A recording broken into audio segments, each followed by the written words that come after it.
In the lead, the newly elected City of Johannesburg Executive Mayor Jolidee Matongo has died in a car crash. He was killed yesterday on his way back from Soweto, where he'd been campaigning alongside ANC President Cyril Ramaphosa. Matongo was with two of his VIP protectors at the time of this accident, both of whom sustained injuries.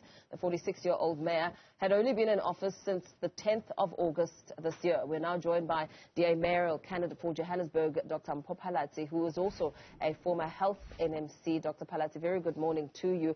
As we speak about a tragedy that unfolded. What was your immediate reaction as you heard the news?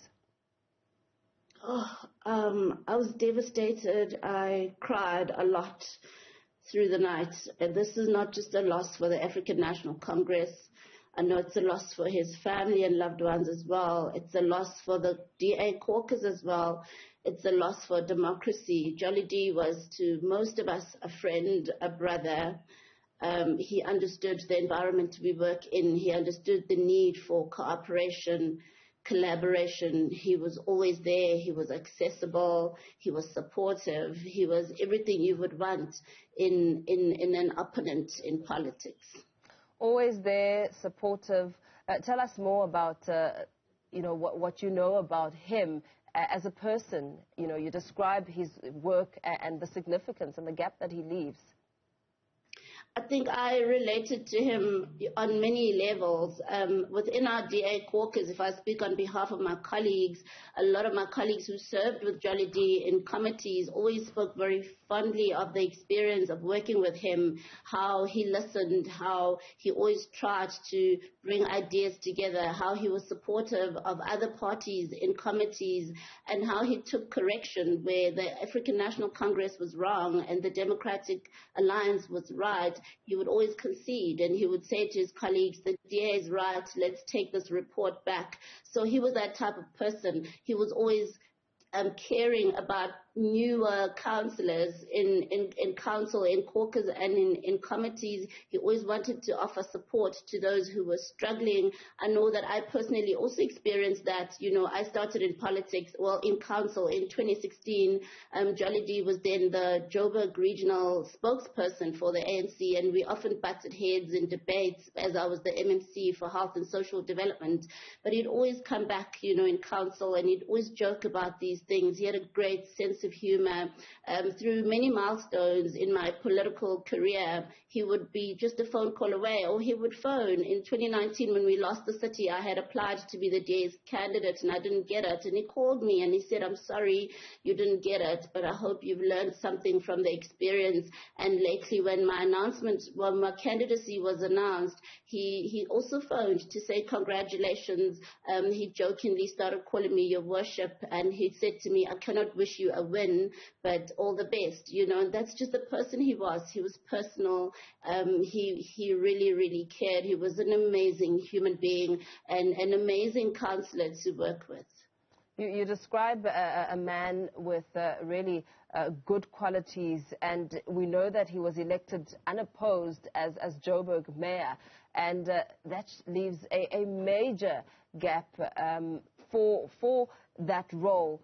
And, what do you think that it essentially translates to when we look at the world of politics and this major gap? I mean, we were speaking not so long ago about the passing of Jeff Makubo, who passed on from COVID-19 complications, and now the seat is vacant again.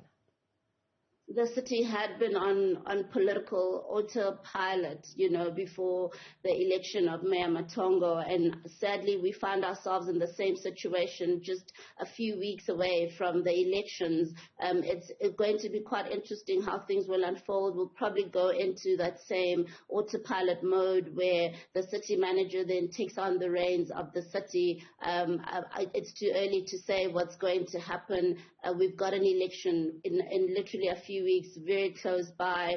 Everyone is on the campaign trail. We are all busy working towards the next 5 years in the city. Therefore, yeah, it's going to be quite interesting to see, but I'm pretty certain that the Speaker's office will be communicating very shortly as to what the direction will be in that regard. And what sort of legacy, before we let you go, Dr. Phalatse, do you believe that Jolidee Matongo leaves behind? I mean, you speak about his caring nature and the way that he cared for human beings, essentially, playing politics at the same time. For me, the greatest lesson, and it's been such an honor to have walked with him personally as well as a friend. One of the things I'll always remember about him is that, you know, we all in this to help save the lives of our fellow residents and to serve. And it's not about politics, and that, yes, we all belong to political parties, but at the end of the day, we all want the same thing. We want to see people's lives improved. Jolidee was able to relate across political parties with great ease. All my colleagues experienced him as a friend, as a brother, you know, and that's something I believe we should take forward in a democracy. We should be able to work together. Whether you're in government or in opposition, we all need each other. Every single one of the 270 seats in council is important towards building this city into what it's supposed to be. Absolutely. Thank you so much for your time. That tribute there from DA mayoral candidate for Johannesburg, Dr. Mpho Phalatse, describing the kind of caliber of a man that Jolidee Matongo was, saying that he was caring in nature and that he had a deep love for people and improving the lives of South Africans.